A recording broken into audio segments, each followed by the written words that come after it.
barotam rezonanses antenām.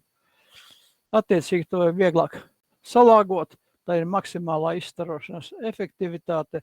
Ja viss ir puslīdz normāli uztaisīts, tad faktiski var strādāt bez antenas tunera, bez papildus signāla zudumiem.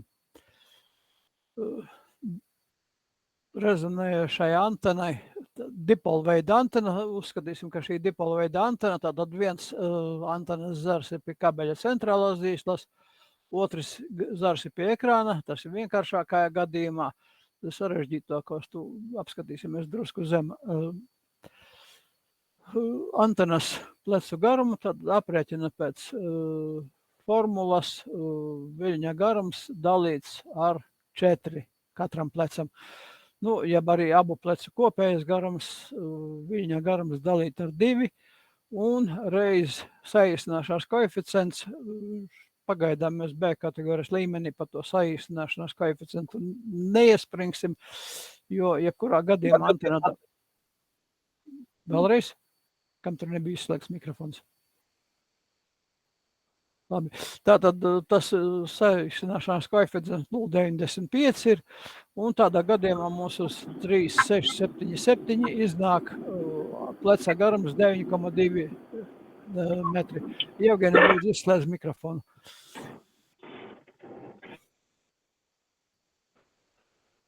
Tātad te ir 2 pleci, iesim uz nākošo slaidu, varēs apskatīties. Šeit ir tāda dipola antena, drusku teoretizētā variantā uzzīmēta, bet tāda viņa arī izskatās, un te ir arī virziena diagramma gan horizontālā, gan vertikālā plaknē. Tāda horizontālā plaknē viņa ir tāda izstiepts astotnieks, tā kā drusku uz astotnieku velk. Un vertikālā plaknē tā diagramma ir atkarīga no antenas uzkāršanās augstumā, bet principā vajadzētu tiekties, ja grib, lai ideāli strādā, tad antenai būtu jābūt vismaz pusvilni virs zemes, bet uz 80 metriem mums reti, kuram tas izdodas. Tātad šādai antenai, salīdzinot ar to teoretisko izotropisko antenu, kurai bija lodveida diagramma, cik šī diagramma jau ir virzīta, viņai jau ir parādījies pastiprinājums 2,15 decibeli, kas ir jāņem vērā.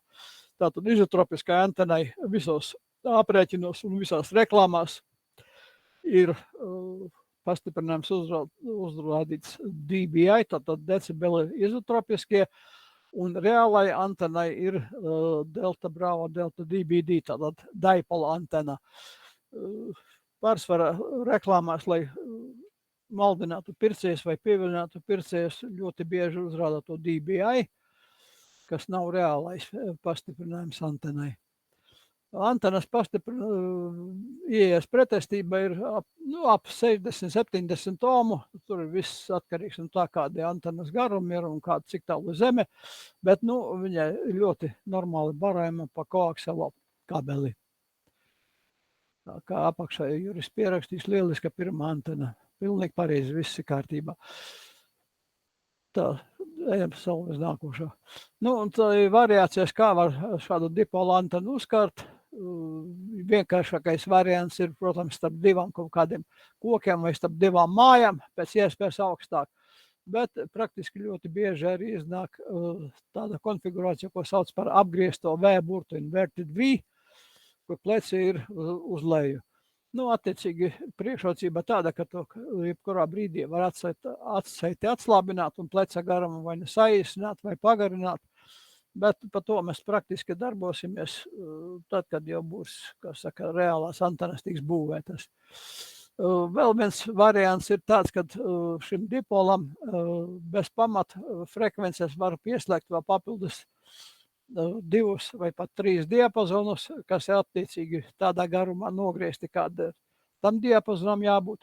Bet tur jau ir drusciņi vairāk vingrināšanās ar regulēšanu, jo visi savstarpēji saistīti tie garumi pagarinot vienu, pieņemsim, 80 metru plecu, var nākties, pieņemsim, 20 metru plecu vai 10 metru plecu saīsināt. Tur tad jāskatās pa frekvencēm, kā ir stāvvelnis, kā ieies pretestība. Un, protams, ļoti labi, ja var izmantot balonu saucamu, tad tā ir iekārta uz ferīta gredzena, kas mūsu simetrisko dipolu ļauj bez problēmām barot pa nesimetrisko koaksiālo līniju. Vēl viens no dipoliem variants ir tātad ārpus centra barots dipols. Arī tāpat var barot pa koaksiālo kabeli, bet tur noteikti jau ir vajadzīga noteikti salāgojošā iekārta. Tālāk. Vienkāršākos gadījumos var izmantot arī antenu saucamo no gala barota end-fed halfway wire, un to var uzkarināt tādā konfigurācijā, kāda izdodās. Tur būs, protams, vairāk jādarbojas eksperimentiem, lai jūs atrastu, kurā brīdī antena labāk rezonēs un būs labākais stāvvilnis. Šī antenai jau ir salāgotais obligāts. Parasti tas ir uztaisīts ferīta transformatora veidā. Un tādas konstrukcijas ir ļoti daudz, gan paštaisītās iespējamas, gan nopirkt gatavas. Un tad te ir dažādi varianti, kā to antenu var iekārt, vai iekārt slīpi uz leju, vai uz augšu, vai starp diviem balstiem. Tas viss atkarīgs no tā, kāda jums tur tā situācija ir. Šo antenu viegli var izmantot dažādos izbraukumos, to pēc tam Juris varēs padalīties praksē, kā viņam tā lieta iet. Tālāk. Vertikālā antena tātad ir arī tā pati faktiski dipola modifikācija, bet jau izveidota savādāk. Centrālā dzīsla ir vertikāli uz augšu. Tās garums ir ceturtdaļa viļņa garums, arī ar to pašu saīsināšanas koeficientu 0,95 sākumu. Un otras starās vietā jau mums ir 4 radiāļi, jeb saucamie pretsvari, ko mēs izvietojam vai nu paralēli zemē, vai drusku slīpi pret zemi. Arī tie radiāļie pretsvari, tāpat ir ceturtdaļa viļņa gari. Viņi var būt arī kaut kādus 3 līdz 5% garāki par centrālo vertikālu, jo vertikāli mēs parasti taisam no alumīnija caurules, tas ir resnāks, bet pretsvarus vienkāršākais variants ir taisīt no kaut kādas instalācijas stieples. Kaut kur noteikti, ka bija jau aprakstīts, no kāda vada taisa antenas. Antenas, protams, labāk taisīt no strāvu labāk vadošā materiāla, un kā jau bija pāris prezentācijas atpakaļ, tad populārākais antenu izēja materiāls ir varš. Bet cauruļu antenām, kur būs jāgi antenas vai vertikāļi, tur var vietā izmanto alumīniju, neskatoties to, ka tam ir drusku lielāka pretestība, toties tas ir stipri vieglāks un vieglāk ir. Tālāk. Svarīgākā vai arī vērtīgākā antena amatieru praksē ir Yagi vai Yagi Uda antena. Tad nosaukums ir no tiem konstruktoriem, kuri Japānā 20. gados eksperimentēja ar dipoliem, konstatēja, ja dipolam vienā pusē pieliek garāku elementu, kas ir kaut kādus 5% garāks nekā izstarojošais, un priekšā pieliek īsāko, tad antenai ļoti izteikta veidojās virziena diagramma. Izstarošās virziens, tā tad ir direktoru virzienā. Un konstatēja, ka pieliekot arvien vairāk direktorus un pagarinot antenas nesošo traversu, var panākt lielu antenas pastiprinājumu. Protams, attālumi tur ir reglamentēti, bet tie parasti vai nu antenu modelēšanas programmās, jeb arī kaut kādā gatavā dizainā jau ir uzrādīti, pārsvarā tie ir apmēram no 0,15 līdz 0,25 viļņa garumi, atkarībā no antenas konstrukcijas. Yagi antenai jau ieejas pretestībā vairs nav 50 ohmi, tā ka tur vienmēr ir kaut kādas salāgošās iekārtas, bet tās būs jau pie praktiskiem darbiem, kad darbosimies, tad arī varēs skatīties, kādā veidā var antenu salāgotā koaksela kabeli. Tātad koakselam kabelim, kā mēs atceramies, ir 50 vai 75 ohm ieejas pretestība. Jagi antenai pretestība dažām konstrukcijām ir 50 ohmi, bet ļoti lielai daļai antenu ir ieejas pretestība mazāk par 50 ohmiem. Pastiprinājumu var iegūt diezgan ievērojumu, tātad 20 decibeli dBi vai 18 decibeli dBd. Un, ja mēs gribam uzbūvēt labāku jagi antenu, tad mums jārēķinās ar to, lai iegūtu kaut cik jūtamu pastiprinājumu. Mums antenas garums, respektīvi direktoru skaits ir jādubulto, vai arī variants ir jāslēdz divas antenas paralēli. Ar vienāda garuma kabeļa gabaliem saslēdz paralēli, salāgo un var raidīt. Kaut kur eksāmenu piemēros es redzēju, man likās bija jautājums, kas notiek, ja divas antenas saslēdz paralēli, tātad pastiprinājums pieaug pa 3 decibeliem. Antena efektīva, tāpēc, ka ir ļoti laba traucējuma nospiešana no aizmugures un īpaši no sāniem. Tur aizmuguras normālām antenām ir apmēram 15 līdz 25 decibeli, sānu nospiešana var būt pat līdz 35 decibeliem. Tā kā jums kādreiz gadās, ka korespondents ir tur, kur pagriežat antenu, tad no sāniem traucējumus var ļoti veiksmīgi nospiest. Tālāk. Nu, te ir dažādi citi antenu tipi dažādiem dzīves gadījumiem. Kreisai augšas stūrī ir paraboliska antena, kuru izmanto uz augstām vai ļoti augstām frekvencēm. Tās faktiski darbojas pēc baterijas reflektora principa, kad ir parabolas fokusā ir izstarotājs, un pēc tam atkarībā no parabolas izmēra mēs iegūstam pastiprinājumu ievērojumu. Tālāk pa labi no parabolas ir magnetiskās cilpas antena. Pārsvarā to var izmantot traucējumu apstākļos uztveršanai vai arī virziena noteikšanai uz traucējumu. Tur ir lielākā cilpa ir tā, kura tiek noskaņota rezonance uz to frekvenci, uz kuru mēs gribam strādāt. Parasti to dara tur ar maņkonektoru apakšā. Un ir mazā cilpiņa, kas ir pievienota pie koaksela kabeļa un aiziet mums uz transiveri. Tālāk augšējā labajā stūrī ir saucamā zirnekļa tīkla virzītā antena vai saukt angliski spider beam. Tātad kaut kā atgādina zirnekļa tīklu. Parasti nesošās tie ragi ir no stikla plasta vai cita izolācijas materiāla. Un elementi ir nosacīti, tā kā jagi elementi, 2 elementu antena. Parasti viens elements ir kā vibrators, otrs kā reflektors. Un parasti tās antenas taisa vairākiem diapazoniem. Tad iznāk kompakta daudz diapazonu konstrukcija. Pastiprinājums nav diezko dižs, bet tomēr tā ir labāk strādā nekā dipols un arī labāk strādā nekā vertikāla antena. Kreisajā apakšējā stūrī ir jau jāgi antenas 2 gabalas krustā. Šāda tipa antenas izmanto ļoti plaši pavadoņu sakariem, tāpēc, ka no pavadoņa nāk polarizācija, dažāda var nākt riņķveidā, var horizontālā, vertikālā, un lai būtu mazāki signāla zudumi no pavadoņa, tad izmanto šāda krustveida antenas, viņas saliek kopā ceturtviļņa gabaliņu un tālāk novada uz raidītāju uztvērēju. Un labai apakšas stūrī ir delta loop antena vai rāmja antena. Praktiski šāda antena var būt jebkuras jums pieejamās formās. Varbūt pat apaļa, 8-kantīga vai 4-kantīga, kāda jums iznāk. Šai antenai tās vadošā vada garums ir viļņa garums. Tā te vairs nav pusviļņa, bet te ir jau viļņa garums.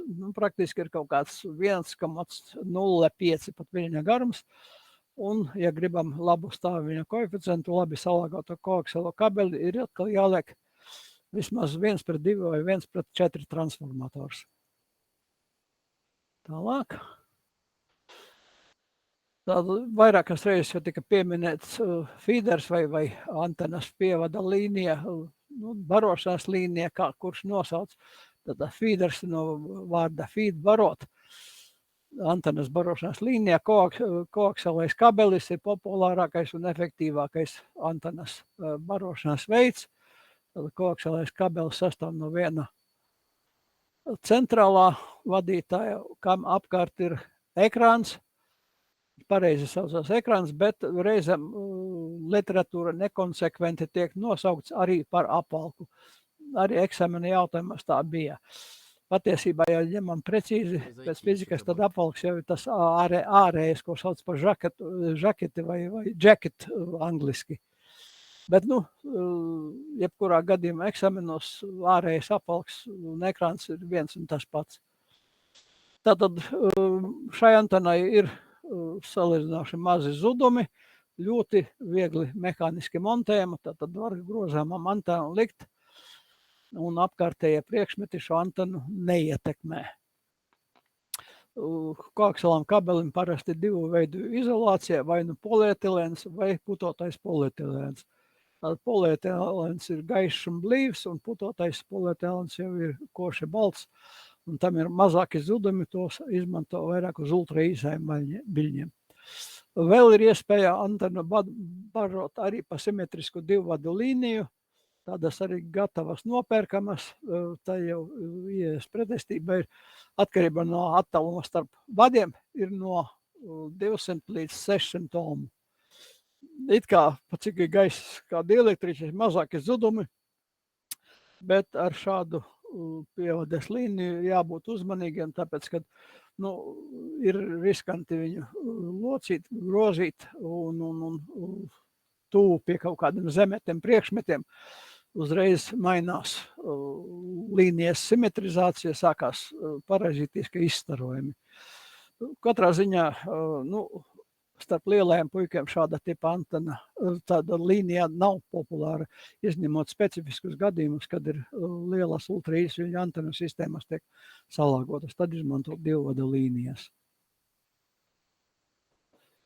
Un tad mēs nonākuši pie tā salāgojušā transformatora, tās ir dažādas konstrukcijas atkarībā no vījuma skaita, vai no 2 vadiem, vai no 3 vadiem vienlaicīgi, ar labu izolāciju starp tinamiem, attiecīgi tinamus saslēdzot, var transformēt pretestību no antenas uz kabeli, lai panāktu labāko stāvvilni, labāko salāgošanu. Tātad ir divu veidu šādi salāgojušie transformatori. Tas ir, kad simetrisku antenu baro pa nesimetrisku feederi, vai arī nesimetrisku antenu salāgo vienkārši ieejas pretestību pārtransformē uz nesimetrisko feederi, respektīvi varētu būt kaut kādām vertikālim izmantot šāda tipa salāgotāju. Šādiem salāgotājiem un balansed transformatoriem ir tā priekšrocība, ka viņi novērš parazītiskās strāvas kabeļa apvalkā vai kabeļa ekrānā precīzāk. Un eksāmenē arī ir jautājums, kādam nolūkam tiek izmantoti šie baloni. Tas ir, lai likvidētu parazītiskās strāvas kabeļa apvalkā. Tālāk. Un ja mums neizdodas ar šiem transformatoriem salāgot antenu, tad vēl pie transceiverī tāda iespēja, kā salāgot ar antenas salāgotāju vai antenas tuneri no vārda tunēt, salāgot. Tur ir attiecīgi spoļi, parasti ir vai 2 kondensatori spolē vai 2 spoles kondensators T-veida slēgumā. Un tad izvēloties attiecīgi šo kapacitātes un induktivitātes parametrus, var panākt, ka vienā galā ir mazāka pretestība, otrā ir lielāka. Ir nelieli zudumi, protams, bet tie zudumi ir mazāki nekā pie nesalāgotas antenas. Tālāk. Tā, jautājumi varbūt pa antenam. Es nepateicu vissvarīgāko lietu dipola antenai izstarošana, tātad ir perpendikulāri plaknei. Ja mēs gribam, lai mums antena izstaro uz austrumiem un rietumiem, tad mums antena pati jāvelk no ziemeļiem uz dienvidiem. un tā izstarošana vai virziena diagramā parādās tikai pie noteikta antenas augstuma. Tā, nu tad, Juri, kurā vietā mums prezentācijā bija tā vertikālās izstarošanas antena, tā bija laikam pie izplatīšanās. Vertikālā antena, man liekas, bija. Ne, vertikālās NVIS antena. NVIS pie pašās beigās. Skaidrs, jā. Labi, tad savu viņam nākošo prezentāciju 9. ionosfēra izplatīšana.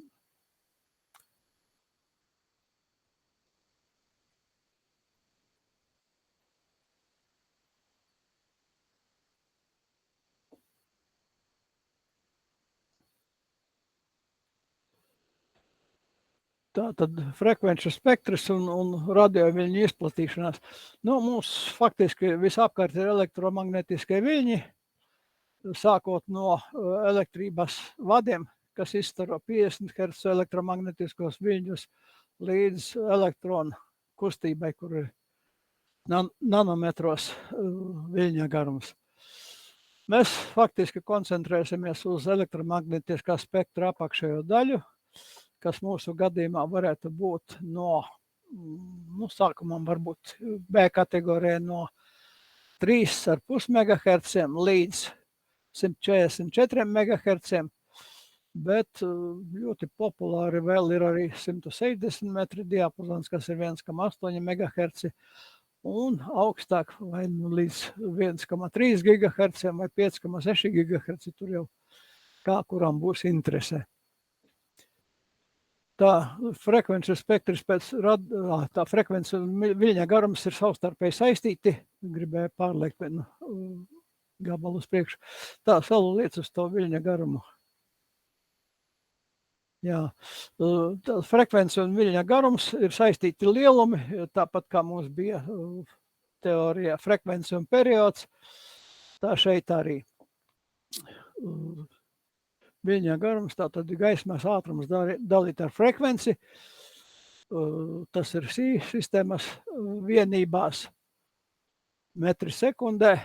Nu, mēs amatieru praksē izmantojam sev tuvākas mērvienības un, lai aprēķinātu konkrēti amatieru antenas elementu garumu, izmantojam formulu, ka viļņa garums ir 1/300 dalīt ar frekvenci, kur frekvence mums ir megahercos un viļņa garums ir metros. Tātad tie parametri, kas mums ir tuvi un saprotami. Būs noteikti eksāmenos jautājumi arī par antenu. Kāda antena, pieņemsim, uz kāda diapazona antena būs efektīvāka, ja būs vertikāla antena izstaroša elementu, pieņemsim, 2,5 metri. Tas ir ceturtdaļa vilnis, tāda 2,5 pareizinām ar 4, mēs iegūstam 10 metri. Tā, tas arī ir, visi antenas fiziski izmēri, kā es jau sākumā teicu, ir stingri atkarīgi no viļņa garuma, uz kuru mēs gribam antenu izmantot, jo tajā garumā antena ir visefektīvākā un visvieglāk salāgojas. Tālāk. Un tad šeit ir frekvenču diapazoni, kādi tiek izmantoti radiofrekvencēs, zemās frekvences. Praktiski mūsu gados vairs apraidei praktiski neizmanto tās low frekvences, bet eksperimentus radiomatērija arī izmanto šīm ļoti zemām frekvencēm. Mūsu darbības lauks tātad faktiski sākās no vidējiem amatieru eksperimentu, kā šobrīd būs izveidojusies ionosfēra, kā tie viļņi atstosies, uz kuru reģionu būs vislabākā signāla atstarošanās. Protams, no ionosfēras notiek ne tikai vienreizējā atstarošanās, bet apējot zemeslodē reizēm ir arī vairāk kārtējā apstarošanās, un tad mēs reizēm varam pat uzdzirdēt savu signālu pēc kaut kādām milisekundēm atpakaļ. No visiem šiem te slāņiem, E slāņi, F slāņi un D slāņi, pagaidām varbūt galvenais atcerēties to, ka ir dienas diapazonu atkarībā no tā, kurš slānis slāpē vai kurš atstaro. Tāda B kategorija izteikts nakts diapazons 80 metri, dienas diapazonu ir 10 un 15 metri. Ja kāds strādās ciparos uz 40 metriem, tad tas jau ir tāds daļais pārējais diapazons. Naktī, protams, ir tālie sakari, dienā ir tuvie sakari, praktiski pa Eiropu var strādāt visu diennakti, bet tālie sakari ir labāki krēslas stundā un tumsas laikā. Un ionosfēras stāvokli ļoti ietekmē saule, precīzāk saules radiācija, atkarībā no tā, vai saule ir aktīvāka vai mazāk aktīva. Tad šie slāņi atstaro vai nu labāk vai sliktāk. Un saules aktivitāte ir apmēram 11 gadu ciklus. Attiecīgi, tad, kad saule ir maksimāli aktīva, tad mums ļoti labi izdodas tālie sakari uz augstākiem diapazoniem, tātad 10-15 metriem. Tā, kas mums vēl uz priekšu. Nu, un vēl viens atstarošanās veids ir saucamā vertikālā atstarošanās.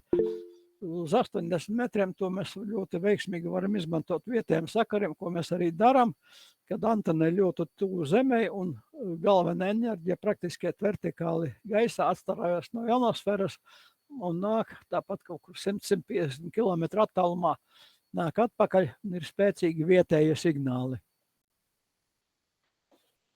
Tā, vēl kaut kāds mums ir? Nav. Uz ultraīsajiem viļņiem vēl notiek atstarošanās no sporadiskiem slāņiem.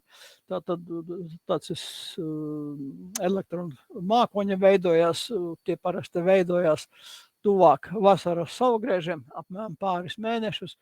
Un tad ir ļoti laba izplatīšanās 6 metru diapazonā, reizēm pat uz 2 metru diapazona. Ultraīsajos viļņos ir arī vēl tāds veids, viņš īsti nav atstarošanās veids, saucamie troposfēras kanāla veidojas,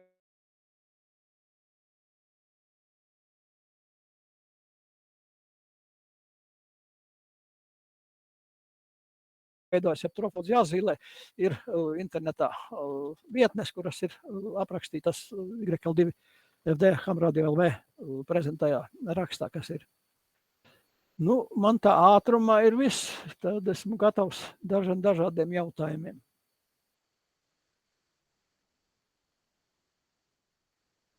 Jā, vēl populārs veids, ko varbūt nepieminēja, tas varbūt nav populārs, bet interesants atstarošanās no dažādām citām parādībām, kā no aurorām, kā no komētu astēm un tā tālāk, no meteorītiem. No. Es par to zinu maz, bet es esmu tikai dzirdējis, tā kā varbūt. Jā, tas ir tātad atstarošanās veids, ko izmanto faktiski 2 metru un īsākiem viļņiem. Tur tad ir atsevišķi stāsti tiem, kas būs kā konkrēti interesēsies par tāliem sakariem uz 6 metriem, 2 metriem vai 70 centimetriem, tad mēs varam kaut kādu atsevišķu diskusiju uztaisīt vai arī atsevišķi kādreiz savākties. Bet ļoti daudz informācijas ir tīmeklī, tur tikai vajag kas skrolēt un lasīt.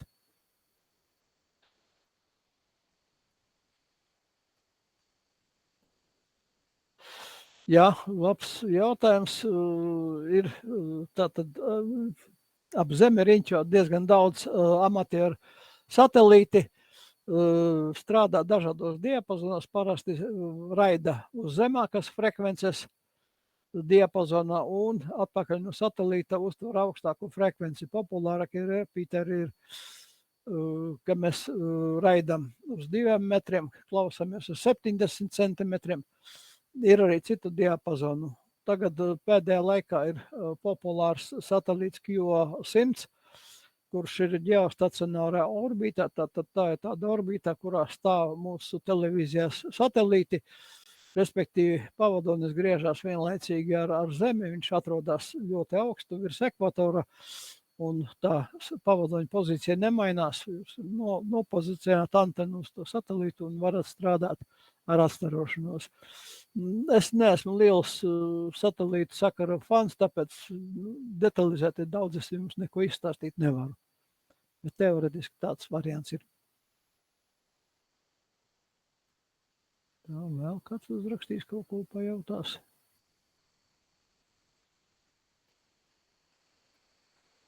Nu, vai nu viss ir skaidrs, vai nekas nav skaidrs.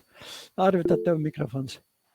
Jā, paldies. Nu, tad no savas puses, ko es gribētu piebilst, ir, eksāmenā jautājumi būs par ionosfēru. Tātad, jums tad ir jāatcerās, kas tāda ionosfēra ir un kāpēc viņa ir nozīmīga tieši uz zemākajām frekvencēm, ka mēs tieši ionosfēru izmantojam, lai nodibinātu maksimāli tālākus sakarus.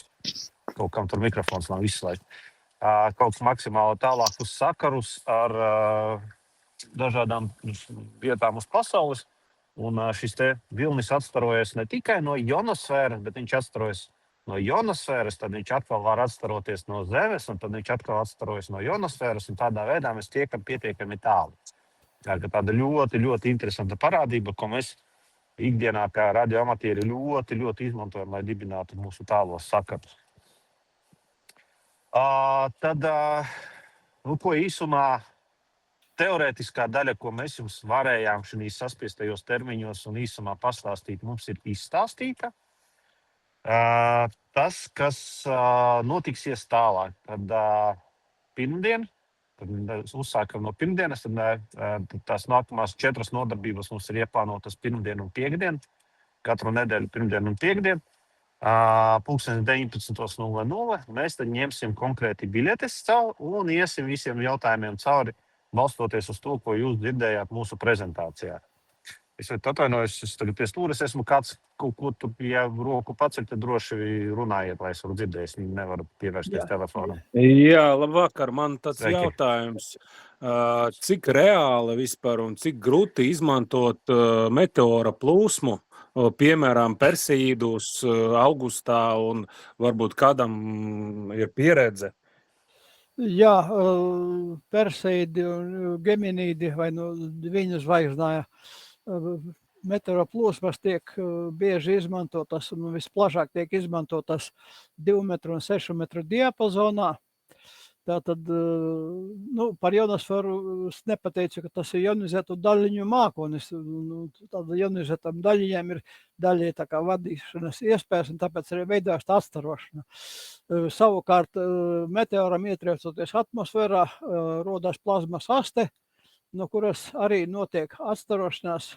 Un tad ir ļoti, ļoti īsa atstarošanās, speciāli datorprogrammas, kas sakompresē laika informāciju, tiek ļoti īs informācijas lādiņš izšauts, un jāgaida vai nu trāpīja vai netrāpīja uz meteora astes, un nāk atpakaļ atstarotais signāls.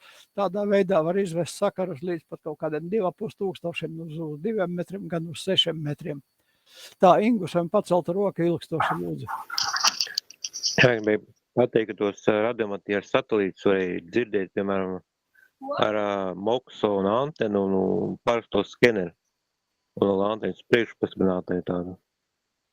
Tie 2-metrīgas tīri labi nāca. Tieši pat satelīts aiziet kaut kur tuvu pie horizonta un tīri labi vēl dzird joprojām.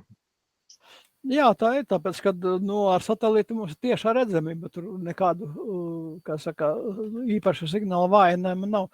Tāpēc arī varbūt ir dažu amatieru starpā tieši tie satelīti sakari populāri. Bet, cik es esmu dzirdējis, visvairāk tiek izmantos FM diapazonā, jo satelīta atstarotajam signālam ir tāda lieta kā Doppler efekts, respektīvi viņš maina frekvenci, un tad Jā. Piemēram, Jā, turpinīgus. Vēl viens jautājums. Mums te nepilniem 500 kHz un 136 kHz kaut kas, piemēram, notiek kaut kādas aktivitātes Latvijā, vai tur baigais klusums tajos diapazonos? Nebūšu lietas kursā, tāpēc, kad es pats ar tik zemā frekvenci nenodarbojos, tad tur ir iespējams, ka ievadot to 137 kHz jautājumu Google varēs atrast kaut kādas interesantu grupas, un tad tur varētu arī tāda visā diskusija tālāk notikt. Jā. Paldies. Tā, Salvis kaut ko gribēja? mums bija jautājums, vai uz mēnesi jātēmē ar Yagi antenu? Uz mēnesi jātēmē jebkuru virzītu antenu, bet antenai ir jābūt efektīvai un jānotēmē precīzi. Jā, un vēl viens jautājums, vai magnetiskās vētras iespaido radiosakarus?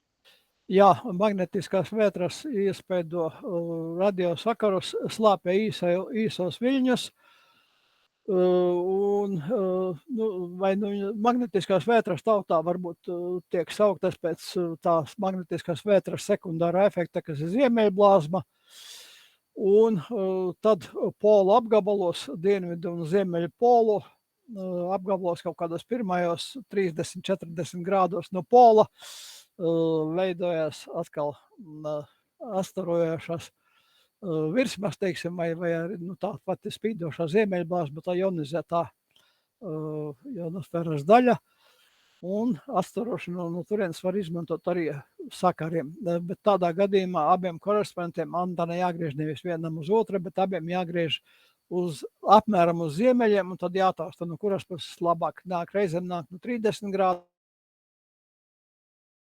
azimuta, reizē no 330 grādu azimuta labāk atstarotie signāli. Atstarotie signāli praktiski nav derīgi digitālajiem sakariem, ir efektīvāk izvest no ziemeļblāzmas vai no auroras signāliem. Telegrāfā var reizēm pie ļoti spēcīgas auroras var mēģināt strādāt arī SSB. Jā. Jā, Ugo. Jā. Tad atpakaļ saita beigā. Pilnīgi neko nesapratu. Tas bija stipri kodēts. Vai tagad dzird? Tagad ir normāli. Nu, super. Tātad man būtu jautājums, kā apkārtējā vide, piemēram, koki, ēkas vai metāla konstrukcijas ietekmē antenas darbību, un tā skaitā vai atstarotie signāls vienmēr ir traucēklis, vai arī pastāv iespēja viņu izmantot labvēlīgi priekš raidīšanas. Jā, uz īsajiem viļņiem visi apkārtējā priekšmeti ir tikai traucēkļi. Vienīgais variants, pieņemsim, ja jūs dzīvojat kaut kādā 25 stāvu mājā un varat antenu novilkt apmēram pusviļņu garumā no tās mājas, tad tādā gadījumā tā māja varētu kalpot kā reflektors vai atstarotais, un antenai būs pastiprinājums virzienā projām no mājas. Bet savukārt tie korespondenti, kas ir otrā pusē mājai, tie tiks stipri slāpēti. Ļoti daudz šādu atstarošanos no dažādiem priekšmetiem izmanto uz īsākiem viļņa garumiem, kas ir 6 metri, 2 metri, 70 centimetri. Un uz 2 metriem 70 centimetriem un 23 centimetriem pat izmanto atstarošanās no lielajām lidmašīnām. Tad vēl viens jautājums par to. Jūs teicāt to, ka tad viņš pastiprinātos, bet tieši pretējai mājai tad būtu slāpēti signāli. Vai tie arī būtu ikdienas saziņu tīklu signāli, vai tas būtu tikai citiem radioamatieriem, ja tur būtu? Tā tad, viss atkarīgs no tā, kas ir tālāk.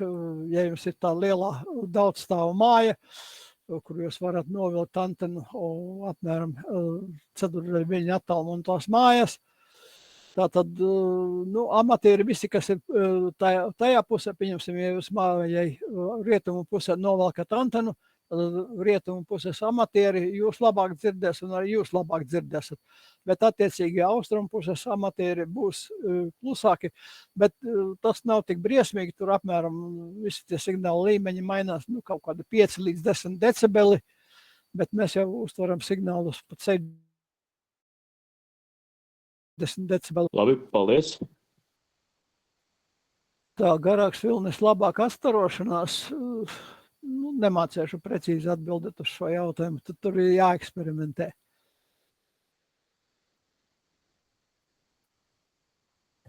Par tālākiem sakariem, es domāju, tur īsti korelācija tik precīzi nebūs, jo garāks vilnis, jo tālāki sakari, jo Nu, viņi ir ļoti atkarīgi no daudziem apstākļiem. Tas nav tā tieši korelācija.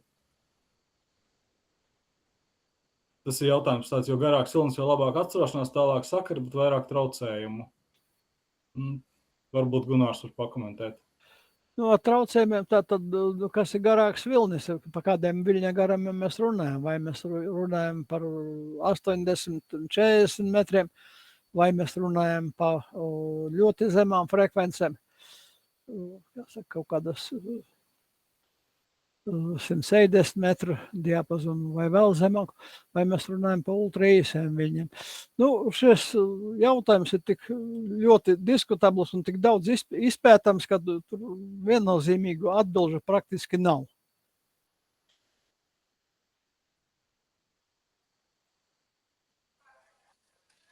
Nu, ja jautājumu nav, tad, jā, turpinot to, ko es uzsāku runāt, tad par nākotnes mūsu plāniem uz nākošu nedēļu, tad pirmdien, piekdien, 19:00 iesim cauri biļetēm. Tā kā, jā, laipni visi ir gaidīti. Tad es cik saprotu, pēc šīs te nodarbības ir gatavi palikt šī te grupā tādi cilvēki, kurš mums tur bija, kurš bija gatavs uzņemties šo te vadīt. Sveiki. Tas, kurš gribēja kaut ko pastāstīt, tas esmu es. Ļoti labi. Prieks. Es mēģināju čatā atrast, jā, kurš tas bija. Tad, jā, droši tad pa lielam, ja jautājumu man, Gunāram vai kādam no citiem amatieriem nav, tad tiekamies pirmdien un Arti dodu tev tad mikrofonu. Es arī pakarāšos, paklausīšos, kā jums te iet. Tā ka droši vari stāstīt, kā saka, savu stāstāmu. Ar lielāku prieku arī es paklausīšos. Labi, paldies. Es domāju, ka darām tā, ka arī uztaisam kaut kādas, tagad ir 19:55, 4 minūtes, 19:59, kaut ko tad sāksim, lai iepriekšēja informācija nosēžas.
Tā, labs vakars. Mums ir 19:59. Es ceru, ka jūs mani dzirdat. Dzirdam labi. Lieliski, iespējams, ka arī redzat. Arī redzam. Arī redzat. Lieliski. Tātad, kāds mums šodien ir plāniņš? Tagad mums ir 8:00, bez 1 minūtes, un es vispirms mazliet iepazīstināšu ar sevi, ar kaut kādu savu pieredzi elektronikas jomā. Tālāk būs, ko man līdz šim ir nācies saskarties ar to, ka kādiem citiem cilvēkiem kaut ko par elektroniku iemācīt. Un arī pēc tam es gribētu dzirdēt vismaz no tiem, kas šodien WhatsApp chatā pacēla līkšķīšus, kad ir pieprasījums pēc šāda stāstījuma. Kāda ir jūsu šī brīža pieredze elektronikā, kas ir tas, ko jūs zinat, kas ir tas, ko jūs vēl gribētu uzzināt, kas jums pietrūkst, un kā jūs tās zināšanas gribētu pielietot. Nu, tā ir stipri atkarīgs no tā, par ko mēs šodien varam parunāt. Ja? Labi, tātad sauc mani Artis. Mana pieredze elektronikas jomā hobija līmenī ir jau 40 gadi.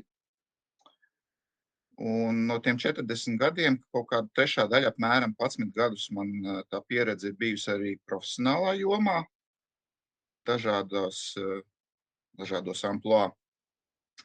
Un tā skaitā ir bijis arī tā, kad ir bijis uzdevums iemācīt elektroniku cilvēkiem, kuriem tā pieredze šajā jomā nav vispār, bet viņiem, teiksim, burtiski dažu mēnešu laikā ir kaut kas jāiemācās un beigās jāuztais. Lai būtu mazliet konkrētāk, runa bija par studentiem, kuriem bija iespēja izvēlēties tā saucamo C kursu, jeb neobligāto kursu, kur atnāk cilvēks, kurš ir datorzinātņu students, un par lodēšanu elektroniku un ko tādu viņam vispār, tā kā intereses nav bijis vai nav bijis vajadzība, un tagad viņam tā interese ir parādījusies, viņš kaut ko gribētu darīt. Ir tāds parādījies jauns tajā brīdī virziens, computer engineering, jeb datoru inženieri, kur arī savus dzelžus taisa. Un tas formāts tad bija tāds, ka mēs tikāmies reizi nedēļā uz kaut kādu stundu pusotru, veselu semestri no septembra līdz decembra, tas iznāk kaut kāds 11 nodarbības. Un līdzīgi kā mums šajā seminārā, arī mums bija tas princips, ka mēs katrā nodarbībā ņemam kādu tēmu un viņā mēģinām ieiet iekšā kaut cik. Turklāt tās tēmas tika sakārtotas tādā veidā, ka mēs pirmajā reizē parunājam par to vispār, kas ir elektronika, ko katrs par to zina. Tālāk mēs skatāmies kaut kādas sākuma lietas, pavisam basic lietas, kaut kādi mums ir elementi, kā mēs to visu taisām, ko mēs mērām, ar ko mēs mērām, kādas mēs izmantojam barošanas avotus.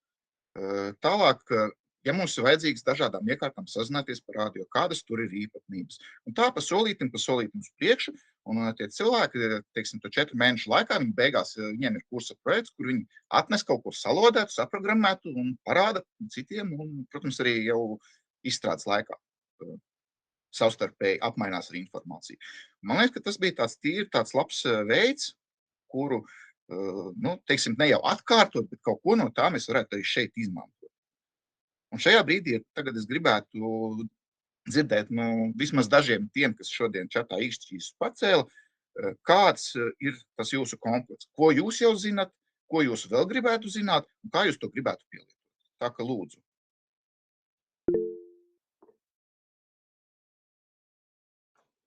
Jā, Ingus. Man arī patīk visu kaut ko būvēt elektronikas jomā, radioelektronikas. Pats būvēju visādas radiosvērijas, arī jaudas elektronikā, simstoru jaudas regulātors, tā, barošanas blokus kaut kādas. Piemēram, man tos eksperimentus var apskatīt YouTube kanālā Ingus Viņš 6330. Tur var visādas radioparātu schēmas pārsvarāt.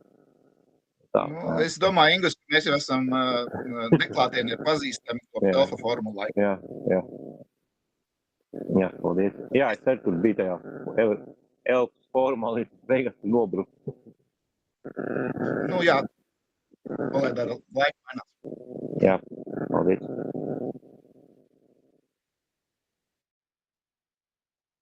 varbūt vēl kāds varētu, jo tomēr Ingus nav varbūt tā tipiskā mērķa auditorija, kam būtu ļoti saistoši tās lietas, uz ko es tā kā biju gatavs, kad cilvēkam tiešām ir ļoti maza informācija, bet viņi tā kā gribētu uzzināt kaut ko, saprast, no kurienes sāk.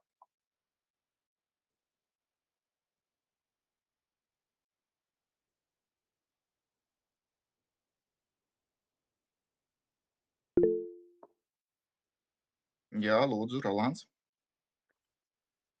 Sveiki, vai dzird mani? Jā, dzirdu. Lieliski, mans vārds Rolands. Tam Arduino programmēt un nav ne mazākās nojausmas, kas uz tās platītes ir virsū, apmēram saprotu, bet kā tas realitātē darbojas un tātad klausoties par amatierus, skatos lielām acīm, kas ir spolītes un tādas lietas, teorētiskās zināšanas kaut kādas no fizikas laikiem ir, bet kādas praktiski iet kopā, tas laikam interesē no visu šī. Labi, paldies par atbildi. Varbūt vēl vismaz kādu trešo.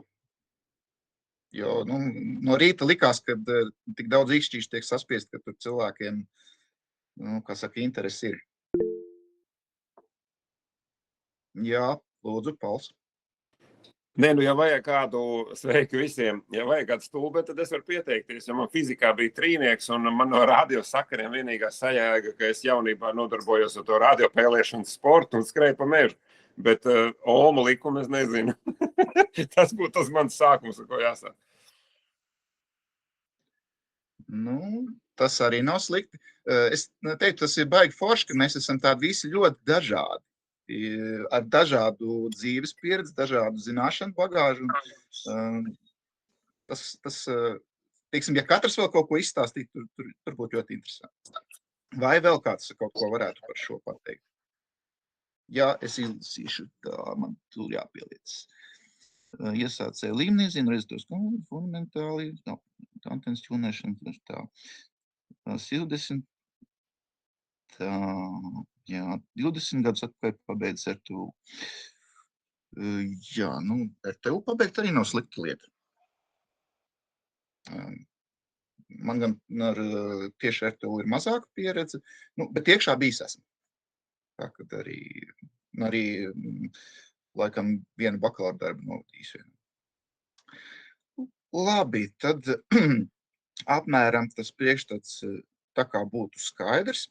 Un mans šodienas piedāvājums ir tāds, ka es ņemšu un tā vēl esmu tā tīkla tehnika, instalācija,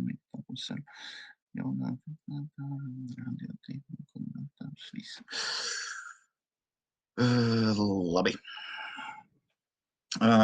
Tajā studentu pasākumā mums bija tā, ka mēs pirmajā lekcijā studentiem devām anketu, viņi tur aizpildīja tieši apmēram šitos pašus jautājumus, un tad mēs uz tā pamata tur mazliet pieturnījām to kursu saturu. Tad es domāju, ka es ņemšu par pamatu vienu prezentāciju, kas ir no tiem laikiem, un mēģināšu izstāstīt šovakar to, kas tur ir.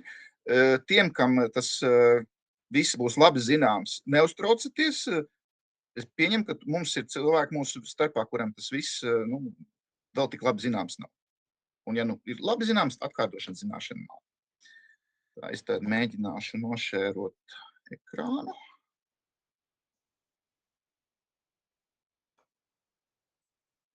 Tā, tas nav tas. Jā. Stiprinu.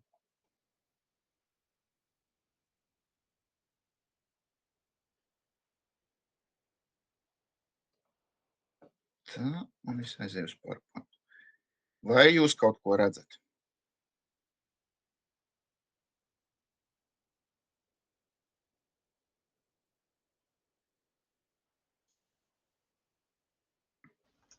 Jā, ir.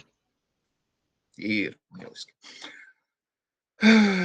Jā, universitātes pasākums saucās specseminārs, tas nozīmē, ka tas ir C-daļas kurs, Pieejams bija datorzinātņu studentiem, varēja teorētiski nākt arī cilvēkam vispār ar datorzinātnēm nekāda saistība, un viņam bija tur tāds dīkti garš nosaukums.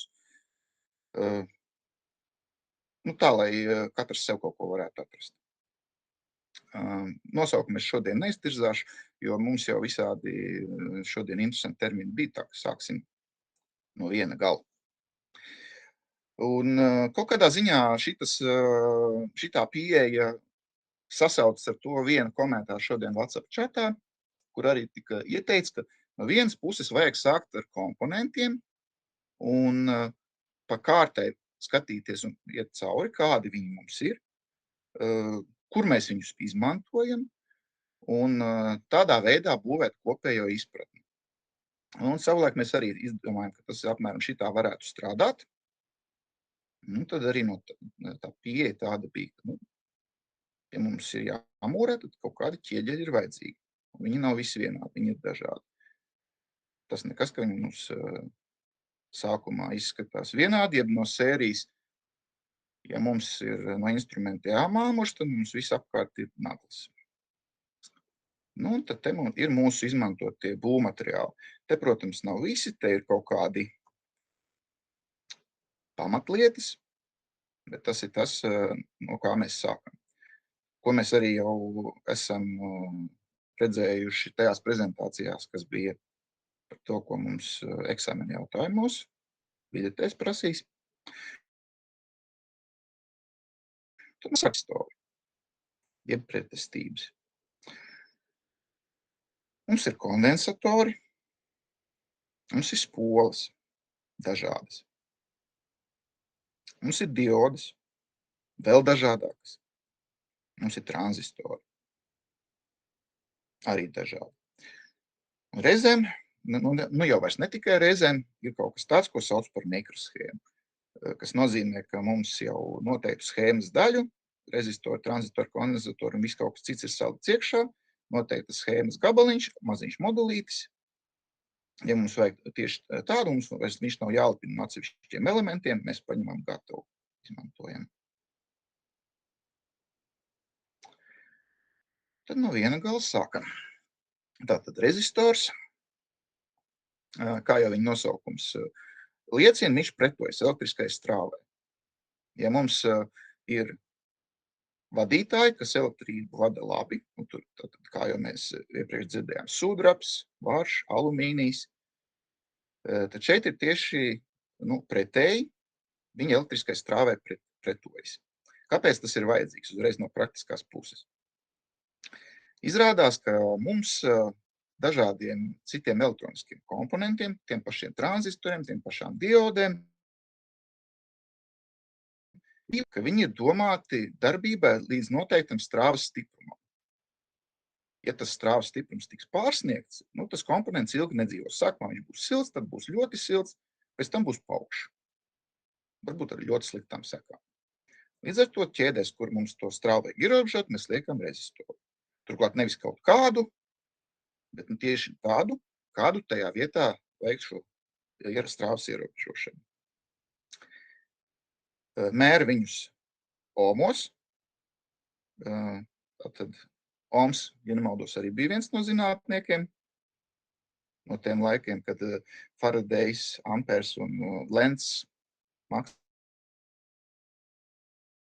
senie onkuļi, laudzījās iekšā tā, ko pēc tam nosauc par elektrību.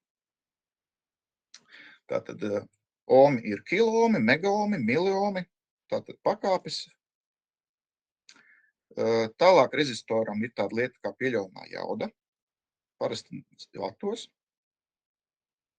Kāpēc ir vajadzīga lielāka, mazāka jauda? Tāpēc, ka vienā gadījumā, ja viņam ir jāstrādā zem lielas sprieguma, respektīvi uz viņa ir liels sprieguma kritums, tad pašā laikā starp viņu plūst pietiekami liela strāva, viņam ir jāspēj strādāt, nepārkarstot, nesadegot. Tad viņš ir parasti arī izmēros lielāks. Un vēl viena lieta, kas viņu raksturo precizitāti. Tas nozīmē, ja mums, teiksim, ir rezistors, kuram ir pretestība 10 ohmi, Viņam ir arī precizitāte, kas pasaka plus mīnus, cik precīzes viņš ir atsevišķies eksemplārs no visas, teiksim, paciņas. Un tur, kur mums vajag lielāku precizitāti, tur mēs izmantojam rezistors ar lielāku precizitāti, tur, kur nav tas tik svarīgi, tur vienalga, tur 10,5 vai 9,5 reālā precizitība, tur mēs varam arī likt ar mazāku precizitāti. Un tālāk viņiem ir vēl dažādi paveidi. Piemēram, ir maiņa rezistors. Tas nozīmē, ka šo precizitību var mainīt, griežot rokturīti. Piemēram, tāds klasisks paraugs, tādas senākas aparatūras skaļuma regulators. Senāk, es domāju, vismaz 25 un vairāk gadi. Jo tagad, teiksim, ja būs divas podziņas jāspiež ar vienu volumu plus, volumu minus, tur vairs viņa nav. Potenciometrs. Fotorezistors, tas ir tāds rezistors, kurš maina savu precizitību noteiktās robežās, ja viņam tiek uzspīdināta gaisma. Tātad viņu var izmantot kā sensoru, kas detektē, ir gaisma, nav gaisma. Termorezistors. Tas ir rezistors, kurš savu precizitību noteiktās robežās maina viņam sasilstot vai atdziestot. Atkal, viņu var izmantot kā termosensoru. Marķē viņus ar krāsu kodiem. Tīmeklī var atrast kalkulatorus. Ar laiku var iemācīties no galvas. Un mēdz būt arī tādi, kur nav virsū krāsu kodi, kur ir tikai burti un cipari. Viņus tad vajag mācīt izlasīt. Teiksim, 5K1 nozīmē 5,1 kiloohms. Tajos laikos arī bija simulators, cik es skatījos, tad mūsdienās tie simulatori, šitie konkrēti par tiem gadiem ir pavisam izveigušies nav, bet viņš tur vairs nestrādā. Šodien pamēģināju. Nākošais pamatķieģelīts kondensators, jeb angliski kapasitors. Šeit ir varbūt mazliet grūtāk saprast to principu, kā viņš strādā. Ja rezistors mums ir vienkārši slikts vadītājs vai netik labs vadītājs, tad kapacitāte izpaužas sekojoši. Mēs kaut kādā ziņā varam iedomāties glāzi vai burku, kas tiek pielieta ar šķidrumu. Tas nav jāsaprot burtiskā nozīmē, bet tas nozīmē, ka mums ir elektronisks komponents, kas spēj uzkrāt lādiņu, un pēc tam to lādiņu atdot. Viņš var tikt izlādēts un uzlādēts. Mērvienība tur ir farāds.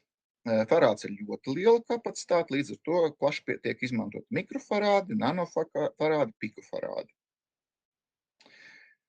Būtiski ir pieļaujamais spriegums voltos, cik lielu spriegumu kondensators var izturēt bez neatgriezeniskām sekām. Teiksim, tad, kad mēs bijām pirms 40 gadiem tādi mazi puikas, tad viena no atrakcijām instruktoram neredzot bija tāda, ka paņemt kondensatoru, kurš nav domāts 220 voltiem un viņam tos 220 voltus iedot. Bijām mazi, bijām bišķiņi huligāni. Vēl viens parametrs ir noplūdes strāva. Jo mazāk, jo labāk. Tā doma ir tāda, ka, ja tas kondensators ir uzlādēts, tad, ja viņam ir maza noplūdes strāva, viņam tas lādiņš saglabājas ilgi. Ja viņam tā noplūdes strāva ir liela, tad viņš pēc laika izlādējas, tur nekā vairs nav palicis. Un šitam ir cieši saistība ar tādu lietu kā drošības tehnika.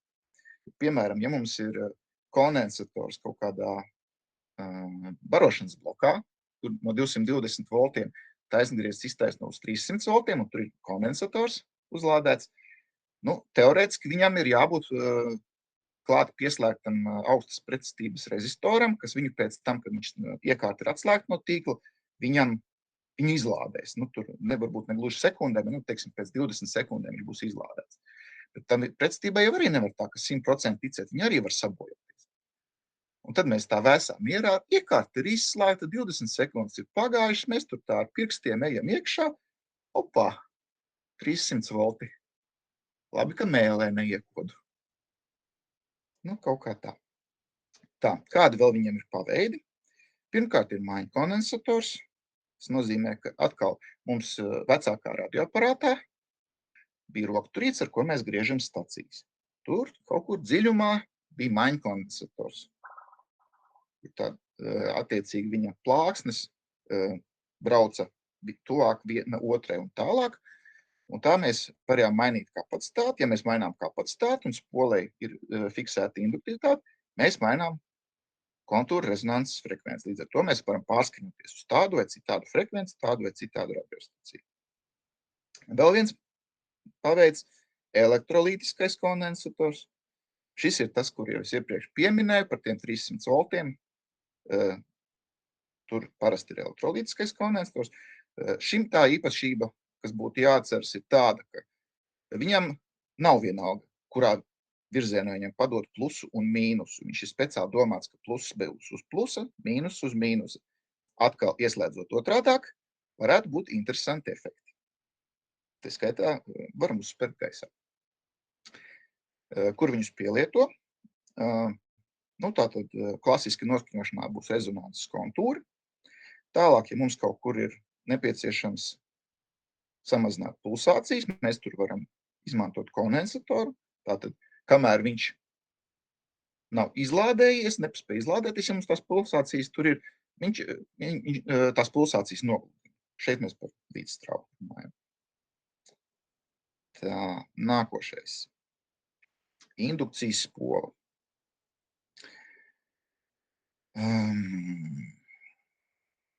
Šeit vairāk ir runāts tieši par to, kā spoli kā tādu, nevis kā obligāti uzreiz rezonanses kontūru sastāvdaļu. Līdz ar to, ja kondensators mums uzkrāja enerģiju elektriskā lauka veidā, tad induktivitāte spolē tiek uzkrāta magnētiskā lauka veidā. Un kā tādā ļoti vienkāršā eksperimentā var pārliecināties, ka tā induktivitāte tur iekšā ir. Vai precīzāk sakot, atkal no dzīves praktiskais piemērs, kā saka, eksperiments uz sādas. Tiem, kam ir gadījies strādāt ar tādu lietu kā jaudas transformators, es domāju to klasisko, kur mēs ņemam 220 voltus, 50 hertz, laižam iekšā, un otrā pusē mums nāk kaut kā, 12 volti, vai, ja mums kaut kādu antīku lampu aparatūru jālieto, otrā pusē nāk kaut kā, 280 volti, tad izrādās tā, ka mēs paņemam klasisku multimetru, tādu, kurim ir iekšā 4-5 voltu baterija, un ohmetra režīmā pamērām, turklāt pieliekot arī pirkstus klāt pie tiem taustiem, vai tad mums tur tas tinums ir vai nav vesels, tad, ka vienu paņemam nost, tad mēs pa otru pirkstu dabūjam baigot triecienu. Kas tur notika? Tur notika tāda lieta. Mēs iedevām to Lie-Strauss impulsu, tos 4 voltus, un uzkrājās tur magnētiskā lauka veidā enerģija. Mēs viņu atvienojām, impulss iet uz otru pusi, un viņš atdod to atpakaļ. Un tā kā pirksts vēl nav noņemts, tad bišķiņ ir ko sajust. Tā, spols induktivitāte mēra Henrijos. Henrijs atkal ļoti liela induktivitāte, tad mili Henrij, mikro Henrij. Spolē var būt un var nebūt serdenis. Spolē var būt viens vai vairāk tinumi. Respektīvi, ja mums vairāk tinumi, mēs vienā signālu padodam, otrā ņemam nost, tas mums jau ir transformators. Varbūt, kad ir, 3 tinumi, varbūt vēl vairāk. Pielietojums tātad ir Maņstrauss atsaisti. Klasiskais tīkla transformators mums ļauj galveniski atsaistīties no apgaismes tīkla. Rezonanses kontūri, kas radiotehnikā mums klasika, tātad spole, kondensators, rezonanses kontūrs un dažādi filtri. Respektīvi, tur, kur mums vajag dabūt atkal nost kaut kādu, austrfrekvences Maņstrauss komponenti nost no barošanas ķēdes, lai viņi, neaiziet tur, kur mums nevajag. Tad mēs tur ieliekam filtriņu. Nākošais ķieģelīts – diode. Diode ir pusvadītāja elements, un tā ir asimetriski vadītspēja. Tas nozīmē, ka vienā virzienā plusu un mīnusu pievienojot caur viņu strāvu plūst, Otrā virzienā plus un mīnus pienāja strāva, caur viņu neplūdīs. Kāpēc tā notiek? Tāpēc, ka viņā ir izveidoti 2 P un N apgabali, 2 apgabali P apgabals un N apgabals. Un tā doma ir tāda, ka N apgabalā mums ir lieki elektroni, jeb negatīvi lādētas daļiņas, bet P apgabalā mums ir lieki tā saucamie caurumi, holes, kas atbilst tam, kur varētu nonākt šis liekais elektrons, tā kā viņš pārvietojas uz to apgabalu. Un tā doma sanāk tā, ja mums strāva noliek tādā, pievieno diodei tādā virzienā, ka mums tie lieki elektroni no N apgabala aizskrien uz P apgabalu un aizpilda šos caurumus, tad strāva plūst. Savukārt pretējā virzienā ir šo plus un mīnus pievieno. Strāva caur diodu neplūst. Atkal šeit, kas ir būtiski, minimālais spriegums. Tas nozīmē, ka būs kaut kāds spriegums, pie kura dioda vispār sāk strādāt. Ja zem tā būs, tad nestrādās. Viņa uzvedīsies tā, ka viņa uz abās pusēs aizvērt. Pieļaujamais spriegums, tātad virs kura viņa var neizturēt jau, un pieļaujamās strāva, tas cik stipra strāva, caur viņu var plūst, lai viņu nesabojātu. Un kā mēs varam to strāvu ierobežot? Mums bija dažas slēdus iepriekš. Lieliski. Rezistors. Tā, un šito bildīt ar taisdiežu tiltiņu mēs jau vienā citā prezentācijā redzējām. Tātad, tāds ļoti pamati pielietojums. Mājstrāvu iztaisnojam par līdzstrāvu. Vai tas ir vienīgais? Nav tā, ka vienīgais. Arī ar šo pusudītu elementu var nomērīt temperatūru. Viņai mainās minimālais spriegums. Var regulēt spriegumu. Mums jau bija vienā no prezentācijām stabilizators, tātad ar stabiltronu, jeb Zener diodu. Var izmantot aizsardzībai pret augstu spriegumu, lavīnu diodus, kuras atvērs tikai tad, kad ir virs pietiekami liela sprieguma. Viņas var izmantot skaņot svārstību konturu elektroniski. Ko tas nozīmē? Es iepriekš pieminēju, ka mums bija klasiskie radioustverēji, kur mums spolīte fiksēta, un ir maiņu kondensators, kuru mēs griežam mehāniski. It kā var viss labi, bet forši, bet gribās tā, ka es varu no attāluma kaut kur. Ko es no attāluma pagriezīšu? Nepagriezīšu, tā kā pilnīgi no kaut kurienes. Bet no attāluma mēs varam mainīt spriegumu tādā vai savādākā veidā. Un izrādās, ka ir tāda dioda, kurai padodot spriegumu pietiekami plašā diapazonā, viņa uzvedas kā kondensators, kuram mainās viņa raksturlielums kapacitāte. Tāds klasisks piemērs, teiksim,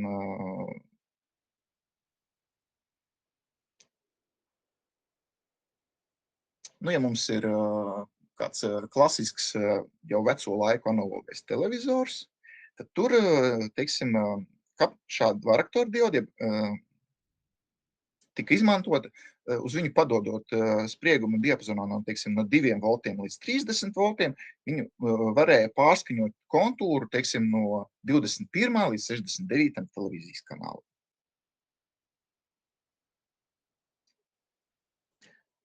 Tālāk, austerfrekvences svārstību ģenerēšana ir speciāls diodes. Tie, kas ir kādreiz darbojušies vai izmantojuši satelīta televīziju, pavadoņu televīziju, tad lūk tajā blociņā, kas tur paraboliskai antenai fokusā stāvēja, joprojām kaut kur stāv, austerfrekvences svārstības tika ģenerēts izmantojot šādas gan diodes. Un tie, kas darbojas ar dažādiem do-it-yourself projektiem, droši vien diezgan labi ir pazīstami ar diodēm, kuras mēs saucam par LED, light emitting diodes, dažādas sarkanas, zaļas, zilas, baltas, tātad gaismas indikācija. Ir arī pretēji diodes, kas tiek izmantotas gaismas detektēšanā. Tātad fotodiodes. Tātad, ko mēs redzam? Mums ir rezistori, kas reaģē uz gaismu, mums ir diodes, kas reaģē uz gaismu. Tā. Pamazām tuvojamies jau pārprezentācijai. Tranzistors. Vispārējā gadījumā tātad, viņš mums ir uzskatāms par elektronisku slēdzi vai arī par signālu pastiprinātāju. Kādā ziņā slēdzis un kādā ziņā pastiprinātājs. Slēdzis diezgan burtiskā nozīmē, ja uz viņa vadības elektrodu, kurš dažādiem tranzistoriem var saukties dažādi, padod spriegumu, tad tranzistors atvērs un laiž cauri elektrisko strāvu. Savukārt, ja šo spriegumu noņem vai iedod pretēju spriegumu, tad viņš aizvers un cauri strāvu nelaiž. Turklāt tā īpatnība ir tāda, ka, lai pārslēgtu salīdzinoši lielu strāvu, mums ir vajadzīga salīdzinoši maza strāva. Un tieši šī spēja strādāt no mazas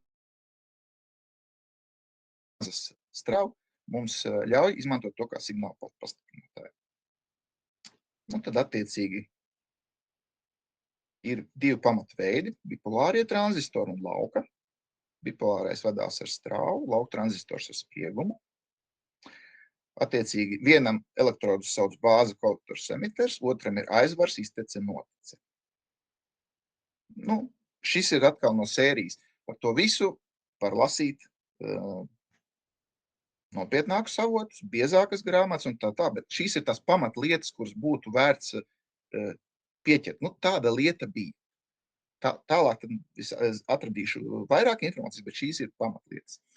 Atkal būtiskais pieļaujamais spriegums, pieļaujamā strāva. Vēl būtiski ir maksimālā frekvence, ar kādu viņš var strādāt kā slēdzis vai strādāt kā pastiprinātājs. Jo mēs strādājam ar ļoti dažādām frekvencēm. Ja mums ir kaut kādas lietas garo un video viļņu diapazonā, tur ir kilohertz. Ja mums ir lietas īsviļņu diapazonā, tur ir 100 megahertz. Ja mums ir kaut kādas lietas, kuras strādā centimetru diapazonā, tur jau ir gigahertz. Un ne katrs tranzistors spēj strādāt ne katrā frekvencē. Tas nozīmē, ka nav tā, ka labs, slikts ir piemērots vai nepiemērots noteiktam uzdevumam.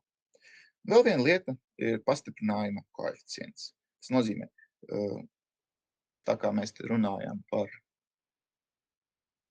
dažādām lietām, kur tiek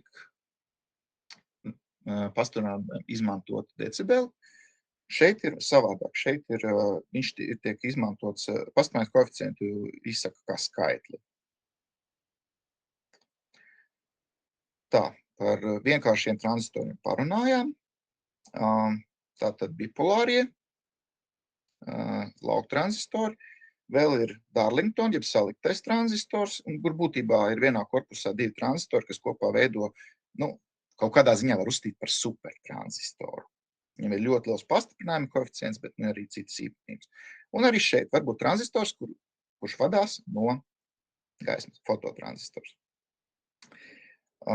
Tipiski materiāli, germānijas, silīcijas, galija, arsenīts.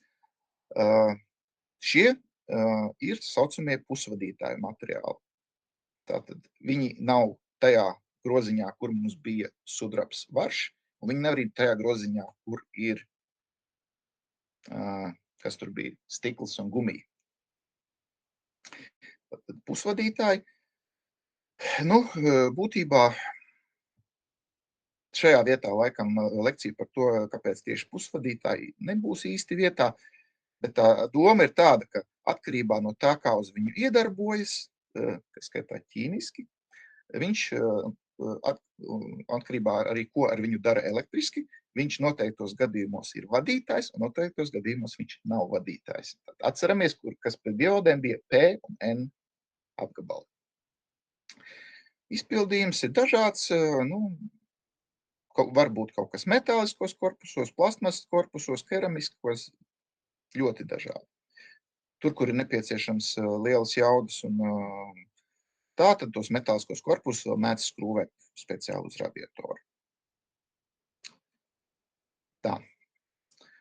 Mikroshēma. Šeit atkal ir vispārējais princips, ka tādas ir. Jo tur kaut ko baigi analizēt īsti nebūs. Tātad jau pašā sākumā minēja, ka tā ir vairāk vai mazāk pilnīga schēma vienā korpusā, kur šī schēma var būt ciparu kaut kādas ķēdes, kā apakšējais, teiksim, te mums ir loģiskais elements. Vai arī kaut kāds pastiprinātājs, teiksim, augšā šeit mums ir pusī, 4. daļa no operācija pastiprinātāja. Atkal, viņām mēdz būt dažādi korpusu veids, izvadu skaits, dažāds bažošanas spriegums, viņas var dažādas būt jaudas, parasti viņām ir kaut kāda tipveida slēguma schēma, kur, ja mums, teiksim, kaut kādā iekārtā, gribas, teiksim, redzesloku paplašināšanās nolūkos, gribas izpētīt, kas tā par mikroshēmu tur ir. Tad mēs viņiem paņemam nosaukumu, iesitam Google, teiksim, LM324, un ar lielu ticamību, ka viena no pirmajām būs kaut kāds PDFs, kur par viņu visi būs uzrakstīts, un tā skaitā būs arī tipveida slēguma schēma, tas nozīmē, būs pateicis, cik tad viņai tur to kāju, pie kuras kājas, ko viņai liek klāt, kur viņai padod barošanas spriegumu, cik viņa ēd un tā tālāk. Šī ir maza specifika tieši tā Latvijas universitātes kursa ietvaros, ja mums tomēr cilvēki programmētāji un tā, tad mikrokontrolieris, tā mums ir tāda specifiska mikroshēma, šeit uz platas laikam sanāk šī tāda lielā. Viņš būtībā ir mazs ieguldes dators. Tur iekšā ir procesors, tur iekšā ir atmiņa, tur ir kaut kāda skājas pini, kas tiek izmantot ievadei, izvadei. Varbūt tur jau iekšā ir jau gatavs savs ACP, ja analogu ciparu pārveidotājs vai ciparu analogais pārveidotājs. Var gadīties, ka viņai ir ārēja papildus atmiņa. Mūsdienās, man liekas, ka tas jau kļūst par retumu, bet tehniski tā var izdarīt. Varbūt viņai ir ārējais kvarts, kāpēc viņai kvarts vajadzīgs? Viņai iekšā ir savs pulkstenis. Un pulksteni, lai viņš iet uz priekšu, tad iespējams, ka vajadzīgs ir ārējais kvarts. Varbūt arī, ka nav vajadzīgs. Kaut kā tā. Tas slaids arī. Labi, šito laikam es jums nestāstīšu, jo par šito ir vispār vesels kurss iespējams. Tā, kur to visu var dabūt? Es tagad domāju, Argus vēl eksistē, Elf točni vēl eksistē, Vormix un nezinu. Farnels, Sparkmans tie točni vēl eksistē. Lemona. Jā, Lemona arī. Man liekas, 13. gadā varbūt vēl nebija, nepateikšu. Jā, tas tā par iespējām nopirkt. Es varu pateikt tīri no savas prakses, ka es šobrīd diezgan daudz ko, cik man vajag, es neesmu aktīvs elektroniķis tajā ziņā, ka es šobrīd baigi kaut ko nebūvēju ar maziem izņēmumiem. Bet, kaut kādām remonta vajadzībām, ja reiz vajag kaut ko, tad es arī, eBay, AliExpress un kaut kas tāds. Bet tur ir jāsaprot arī bišķiņ kaut kas tas ir un ko pērkam, jo, teiksim, AliExpressā es laikam neriskētu pirkt kaut kādus tādus, kur ir, liela iespēja, ka tur counterfeit, jeb viltotie. Jā, kā izvēlēties? Var kaut ko lasīt par formiem, var kaut ko prasīt ekspertiem. Par to, vai tas, kam prasa ir eksperts vai nav, tas pieredze nāk ar laiku. Man ļoti patīk paskatīties, kādus brīnumus reizēm Facebookā publicē. Tā, jā, laikam beidzamais slaidiņš. Tas bija mazs tests tiem studentiem, kas to visu klausījās. Kas tad tas tāds ir un ko tur var pateikt? Kas tās par svītiņām un kas tie par aplīšiem un tā, varbūt kādam ir kāda doma.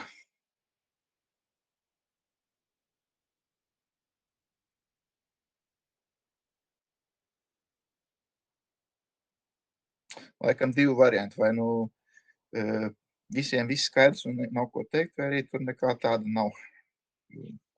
Ar Arduino ieslēdzam kaut ko, kas tiek nobarots ar 12 voltiem?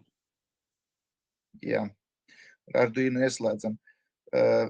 Ieslēdzam tad, teiksim, Arduino tas pin 2, uz kurien viņš tālāk aiziet, kas tur ir un kāpēc, ja var pakomentēt.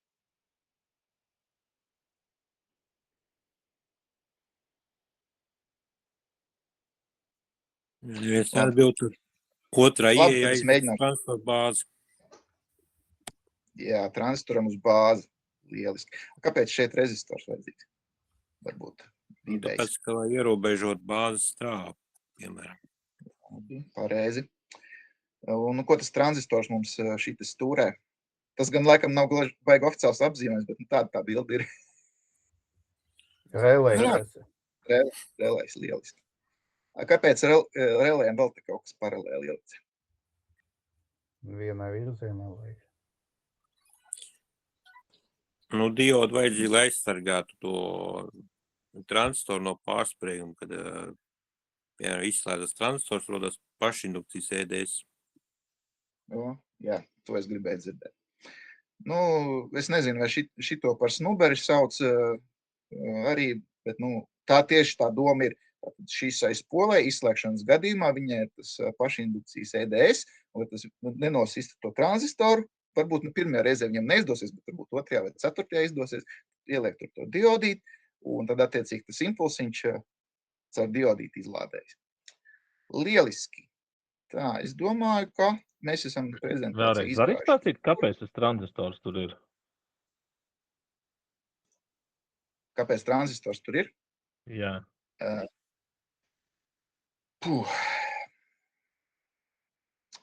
Sāksim ar to, ka šīta schēma ir mums kaut kur no zemiem voltiem barojas, tātad mums te ir 12 volti, tāpēc, lai, acīm redzot, relējs ir 12 volti. Pats Arduino no cik voltiem barojas, kurš zina? 3,3 vai 5.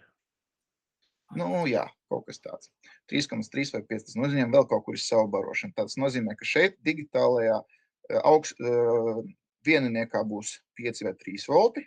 Te viņi izies cauri, aizies uz kopējo masu un tā. Šitas relējs visticamākais mums stūrēs vēl kaut ko citu. Šeit viņš nav vienkārši kaut kur vairāk pievienots. Varbūt pat kaut kādus, 220 voltus. Vai arī, teiksim, varbūt, ka šis te ir kaut kādā,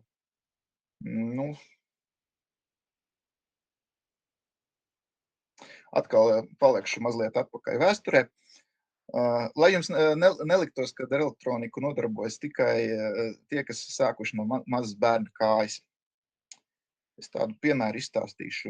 Man pirms 11 gadiem un vēl drusciņ vairāk biju kolēģis. Viņam tobrīd bija, es teiktu, tuvāk 30 nekā 20 gadi. Viņš studēja doktorantūrā, viņam bija ģimene, bērni, tur, tā 2-3 gadīgi apmēram, jā, kā saka, ģimenes tēvs. Un tas bija brīdis, kad viņam sāka interesēt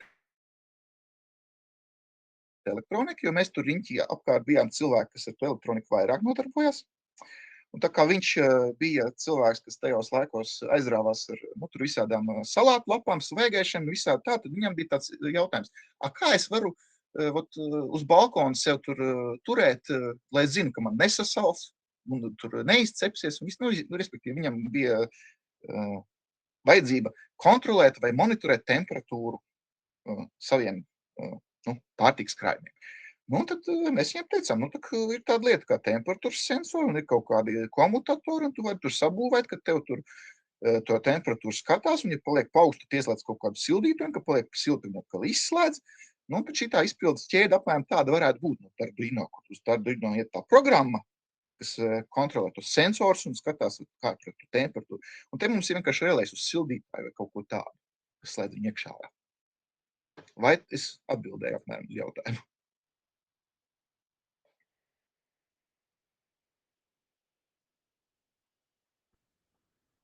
Apmēram, paldies.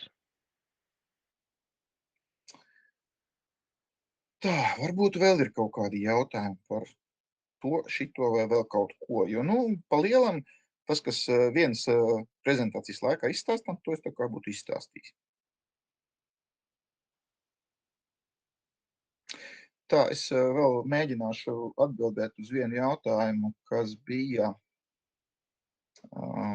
WhatsApp chatā. Es atvainojos, es tiešām nepiefiksēju visus, kurš tieši to jautājumu uzdeva, bet es zinu, ka jautājums bija tāds, ka kādā secībā būtu jāsāk darboties elektronikas jomā, ja pirms tam tas nav darīts. Es pareizi laikam sapratu. Tieši bija runa par secību, nevis, teiksim, no serijas. Es tur laikam teicu, ka, aiziet, ka paņemiet kaut kādus online kursus un vienā galā sāciet.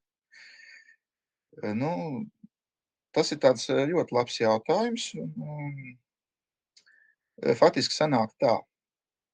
Pie mums, ne tikai Latvijā, bet vispār ir tā pieņemts, ka mums ir kaut kāda interešu izglītība bērniem, skolas bērniem. Es saprotu, tā, teiksim, līdz vidusskolas beigām, kur ar elektroniku reāli kaut kādās ārpusklases nodarbībās nodarbojas bērni, es nezinu, kaut kādas 5. 6. klases. Man pašam ir 6. klasnieks, kurš pirmo gadu tad iet tieši uz elektroniku programmēšanu, pirms tam ir paņēmis. Un ar tām zināšanām, kas viņiem to brīdi ir, teiksim, tur vēl nav fizika, tur ir dabas zinības un kaut kā tā viņas sauc. Principā ar kaut ko tādu jau var sākt. Tālāk otrs variants ir, ja cilvēks iegūst kaut kādu augstāku izglītību augstskolā, kur ir arī kaut kādas tehniskās lietas, pēc skaitā varbūt arī viena tīra elektronika, kaut kādas robotikas ir populāras un tādas, tas ir otrs variants. Un tad mēs paliekam beigās, ko darīt visiem tiem, kuriem skola ir cauri, augstskola ir cauri, ikdienas dzīve ir, teiksim tā, galīgi nesaistīta ar elektroniku, un tad, no kurienes tad man sākt, man tomēr tā kā gribētos. Kaut kādus padomus jau es tur čatā arī redzēju, un pa lielam tur gandrīz visam var piekrist, ka no viena gala tur, var sākt arī, tā kā es šodien mēģināju demonstrēt, ka mēs sākam iepazīties ar ķieģelīšiem. Un tur jāsaprot tā, ka par to katru ķieģelīti tur var iet dziļumā. Bet tas, kas ir vēl arī svarīgi, ka es teiktu, ka vajag tomēr gan to teoriju, gan to praksi. Un arī man liekas, ka nav nekas tāds tikt apkaunojošs, ja mēs lieli cilvēki kaut ko, kaut vai pašā eBayā vai Aļikā pasūtām kaut ko tādu, ko mēs varam izmantot, paspēlēties, kaut ko saspraust uz breadboarda, kaut ko salodēt, un tad saprast, mums tas interesē, neinteresē, pamēģinājām. Interesē, ejam tālāk un dziļumā. Tas dziļumā iešana tur tā kā ar visu, tas nebeidz. Es jau pēc savu piemēru, 40 gadu un vēl tā interesi nav pazudusi. Tā, Germanam bija laikam jautājums vai komentārs. Jā, paldies pa lekciju, bet jūs varat lūdzu atvērt to pēdējo schēmu un pakāpeniski pastāstīt, kā viss darbojas vēlreiz. No kurienes iet strāvā, priekš kam tas tranzistors, kā viņš atvērās, kad viņš izslēdz to. Un es sapratu vienkārši, ka ne visi līdz galam saprata to tēmu un uz tā piemēra gribētos, bišķiņ, lai... Jā, labi. Labi, es vēlreiz mēģināšu vēl detalizētāk. Man tiešām prieks, ka ir interesi par šito. Bet sarunāsim tā, ka es šeit tomēr funkcionālā līmenī to mēģināšu stāstīt un nevis tur līdz P un N apgabaliem un kur elektrons aizskrēja. Ok? Tātad šeit mums ir Arduino, kas ir... Mēs neredzam prezentāciju. Es atvainojos, es neesmu ieslēdzis. Es tā veiksmīgi viņu.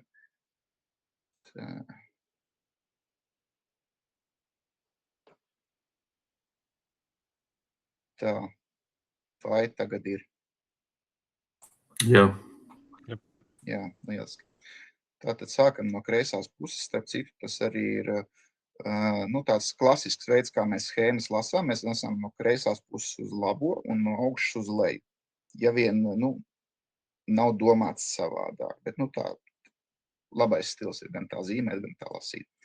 Tad šeit mums ir Arduino, kas ir mikrokontrolera modulis, kuru var programmēt, kuram ir iespējams pieslēgt sensors, kuram visādas lietas. Un no viņa mums tiek paņemtas 2 pini. Viens pins mums ir GND, jeb zeme, jeb masa. Šajā gadījumā zeme mums ne tādā izpratnē kā radiotehnikā, bet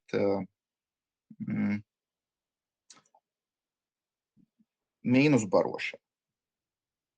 Es ceru, ka tas šeit viņa arī šādi ir piezīmēta. Un otrs mums ir pins ar 2. numuru. Acīm redzot, tas ir tieši šī borda, dēļa, 2. numurs, kuram ir digitālā izeja. Tas nozīmē, ka viņš atkarībā no tā, kā Arduino programma strādā, ir vai augstā līmenī vieninieks vai zemā līmenī nullīte. Voltos tas nozīmēs tā, ka ja mums Arduino dēls ir 3,3 volti, tad vieninieks būs arī 3,3 volti, varbūt kādu 10 daļu mazāk. Ja te būs 5 volti Arduino bords, tad te būs 5 volti tajā brīdī, kad te ir digitālis 1. Ja būs digitāli 0, tad būs 0 volti. Atkal nebūs tā, ka būs varbūt pilnīgi 0, būs varbūt, teiksim, 0,1. Varbūt drusku vairāk. Tālāk, šis spriegums caur rezistoru mums tiek padots uz tranzistora bāzi. Šeit mums ir NPN vadītspējas bipolārais tranzistors. NPN, tas nozīmē, ka uz bāzes viņš atveras ar pozitīvo strāvu, kur šeit tiek padota ar pozitīvo polaritāti, attiecībā pret emiteru. Tātad šeit mums nāk. Pieņemsim, ka tur ir tie 5 volti. Tātad šie 5 volti tiek padoti uz bāzi, lai tranzistoram bāzes emiteru pārēji strādāt nomināla režīmā, nevis tiktu pārslogot un nokūpināt. Šeit ir 1 kilo rezistors. Tātad, ja mums šeit ir 5 volti un šeit ir 1 kilohms, vai mēs varam tur izrēķināt, cik mums tur ir strāvas stiprums šajā ķēdītē. Jā, mēs to varam, ja mums ir 5, ja mums būtu tātad 5 volti un te būtu 5 ohmi, tad būtu 1 ampērs.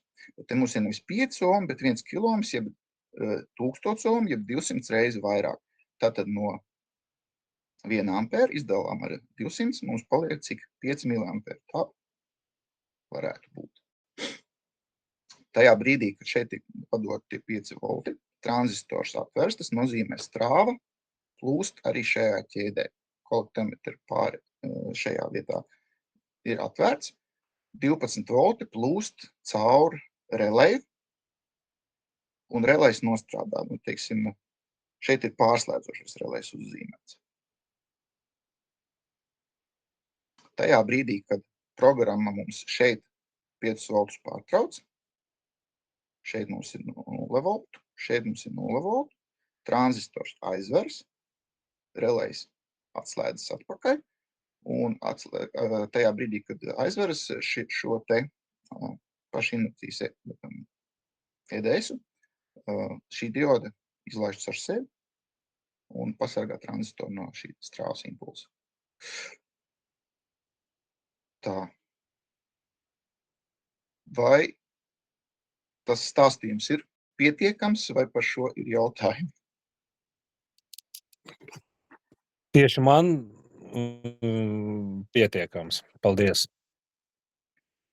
Es vienu detaļu pašā sākumā nepateicu, un es ceru, ka tas nav tā, ka es tur speciāli, bet man ir jāsaka, ka es pirmkārt manas izglītība neietver elektroniku, formālā izglītība. Un otrs, es arī neesmu pēc izglītības pedagogs. Bet, kā jūs zinat, pedagogam ir jābūt tikai tur, kur strādā pamatskolā, vidusskolā, augstskolā, drīkst lekciju vadīt arī tikai nozares speciālists pietiek. Tā es skatos, ka vēl kaut kas varbūt ir ierakstīts. Tā. Tā, es izlasīšu vēl Jāņa Damberga komentāru. Tā, problēmas. Jā, es varu tikai piekrist. Praktisku uzdevumu risināšana ir ļoti laba motivācija kaut ko iemācīties. Tur man principā nav ko piebilst. Tā, jā. 0,5 tas par to aprēķina, jā.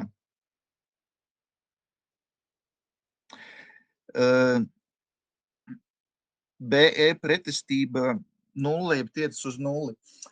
Nu, nebūs tā īsti. Nē, vienkāršot tas skaidrojums der. Mēs principā varam tranzistoru iedomāties, bipolāro tranzistoru, mēs varam to iedomāties arī kā divas diodes. Un ar diodēm ir tā, ka tātad vienā virzienā, kad viņa ir aizvērta, tad uz viņas ir viss spriegums.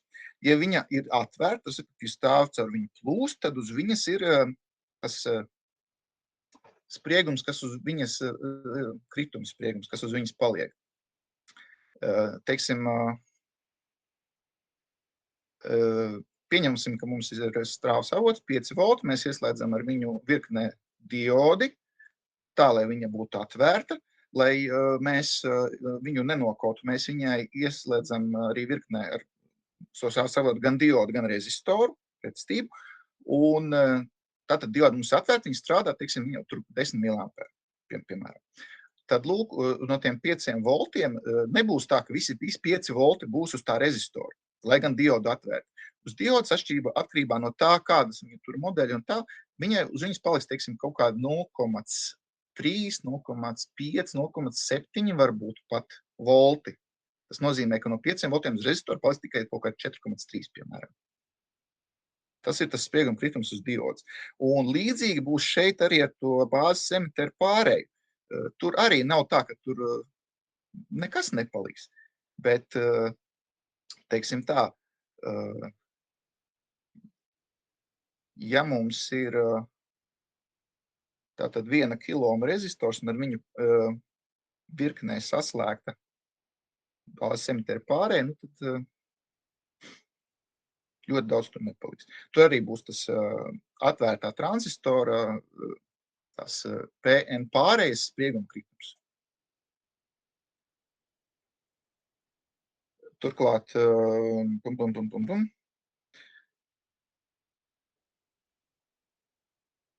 nu, es tādā detaļā varu vēl ieiet, ka, teiksim, tur man bija slaidā par to, kad ir tātad materiāli tranzistoriem silīcijas, germānijas. Nu, germānija tranzistors tagad laikam vajag stipri pameklēt, praktiski izmanto silīciju. Bet, nu, ja kādam ir, teiksim, mīlestība pret kaut kādu, teiksim, mūsu tēvu un varbūt pat vectēvu laika audiotehniku, un, teiksim, tur kaut kādi pastiprinātāji. Tad tur vēl germānija tranzistors var atrast. Un tad kādreiz ir tāda brīnuma, kad cilvēks, teiksim, pieredz visur, kad tur uz PN pārējais, teiksim, būs 0,7 volti, ir jau 0,3, kā tā var būt? Germānijam tā var būt. Tur tie sprieguma kritumi mērījumi mazāki. Tā, varbūt vēl kaut ko interesantu izrakstīšu. Jā, es redzu, ka cilvēki zina vēsturi RLC. Jā. Tā, vēl kaut ko es redzu pacelt rogu.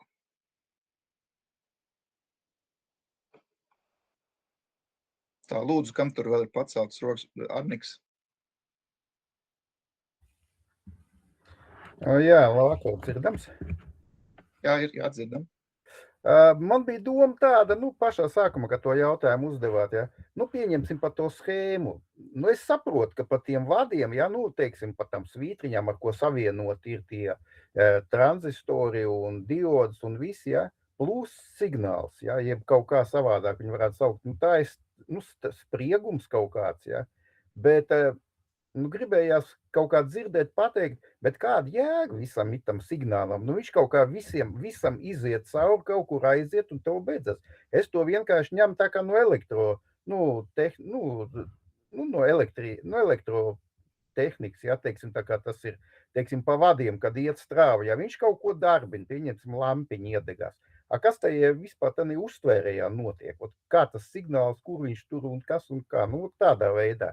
Pati tā doma, teiksim, visai tai lielajai schēmai. Kopējais, teiksim, auglis, kas no tā visa iznāk, teiksim. Nu, teiksim, ja ņem 2 vadus, pieslēdz 220, ja galā lampiņu pieslēdz, viņa dod gaismu. Kas šeit vispār notiek, teiksim? Kāpēc? Nu, teiksim, kā to varētu pateikt? Es domāju, ka šajā vietā man būtu jāakcentē, ka tas, kas tika demonstrēts tajā slaidā, tas ir schēmas fragments. Tas nozīmē, ka tur nav viss Arduino iezīmēts, un tur nav iezīmēts arī tā ķēde, kuru komutē tas relejs, kuru darbina Arduino programma. Tāpēc, varbūt tā jēga tai schēmai, ka viņa nav pilna. Tas ir piemērs.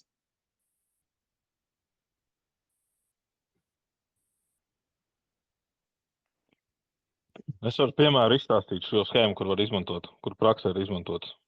Tātad vajadzēja uztaisīt uz radio vadāmu pultu, lai ieslēdzās pagalmā prožektors. Un tad pie Arduino var pielikt AR uztvērēju, ar pulti tu ieslēdz kontaktiņu uz Arduino, kurš savieno tur 3 vai 5 volti kaut kādu kontaktiņu, un cauri iet 220 volti, kas ieslēdz prožektoru. Tam šo schēmu var izmantot, ja es pareizi to sapratu. Nu, principā ir pareizi. Jā, protams, var izmantot visu kaut kādus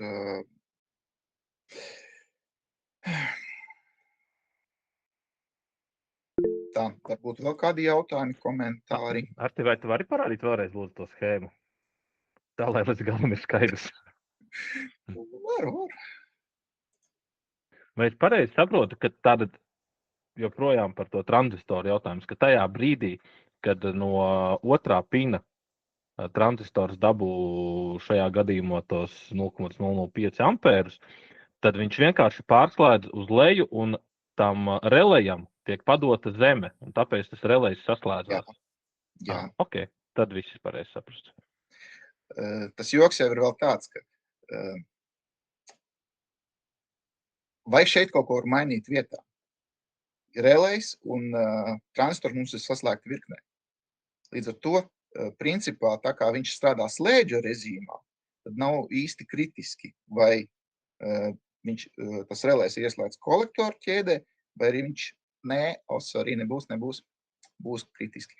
Jo visticamāk 12 voltu relejam ir šīm te, ņemot vērā kāds tur tranzistors, viņam ir diezgan liela pretstība. Līdz ar to šeit, ja viņi ieliks, tad viņš tranzistoram attiecīgi piemeklēt rezistoru varbūt arī strādās. Ja ieliek emitru ķēdā to relēju, tad emitru ķēdē būs mazākā 5 volti, piemēram, kaut kādi 4,5, teiksim, volti.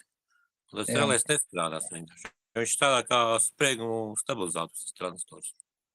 Tā to varētu saprast. Tas ir ļoti atkarīgs no tā, kāds ir relējs. Un šajā gadījumā, tā kā šis ir mazjaudas tranzistors, tam relējam un spolītē visticamākais ir diezgan liela pretstība, un tad attiecīgi, jā, tur tranzistoru atvēršanās nebūs. Bet ir jau tādas schēmas, kuras pārslēdzas. To es labāk šodien nevilkšu laukā, jo tas ir mazliet no citas operas. Es vienkārši ieskicēšu, kad mēdz būt pārslēgšanās, kur tiek izmantoti releji ar ļoti mazām pretestībām.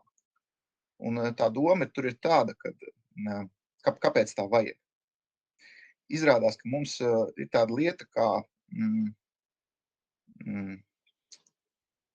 noteiktos gadījumos mums vajag izpildīt tādu tehnisko funkciju kā lampas rezervēšana. Tas nozīmē, mums ir pamata lampa, Un mums ir lampa, kurai jāiedegas, ja viņa tā pamatlampa izdeg. Runa par parastiem vēlspuldzēm, ja? Ko tur dara? Tur dara tā, ka virknē ar to pamata lampu liek releju ar mazu spoles pretestību. Līdz ar to tā spoles pretestība maza lampa deg. Lampa pārdeg,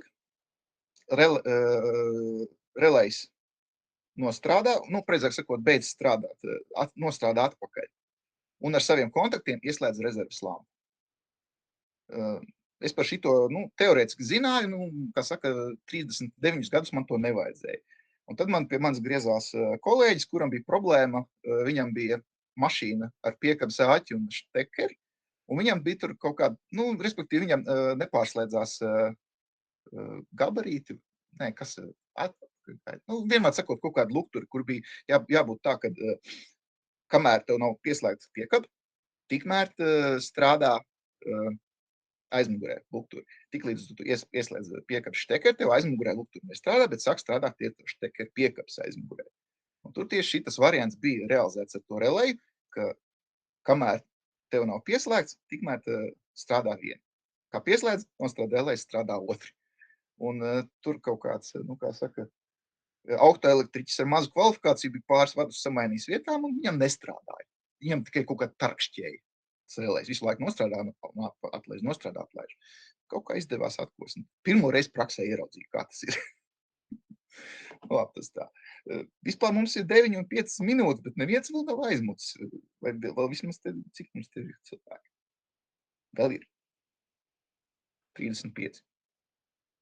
Šausmas. Tā, vēl kaut kas sarakstīts. Silīcijas.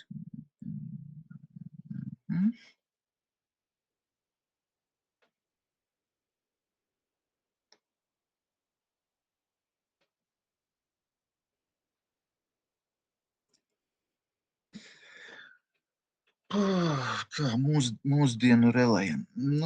Tas...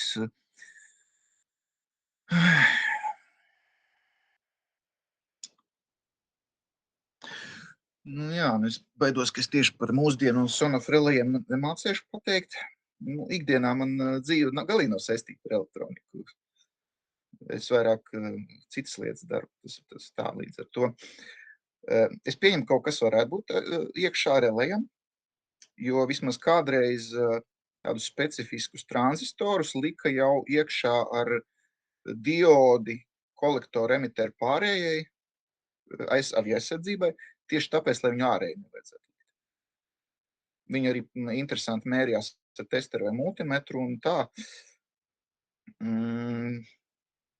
Iespējams arī, ka relejam iekšā jau ir, bet tad parasti, man liekas, pat ir redzēts apzīmējumos, kur zīmē releju, respektīvi schēmas apzīmējums, un kur relejam ir iezīmēta dioda un korpus iekšienē. Varētu būt.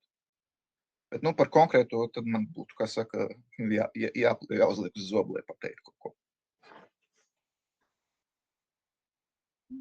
Tā, taisīsim. Jā.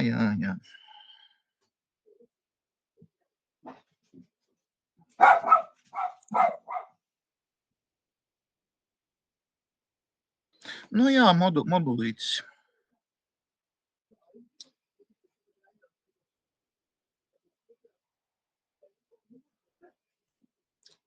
Signalizē barošanu, signalizē, vai ir nostrādājis, strādā.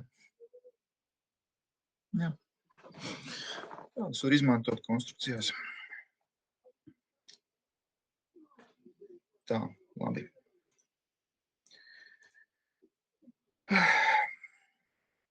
Es domāju, ka šodien mēs varam beigt. Mums ir 9 un 8 minūtes. Ceru, ka jums bija interesanti un, principā,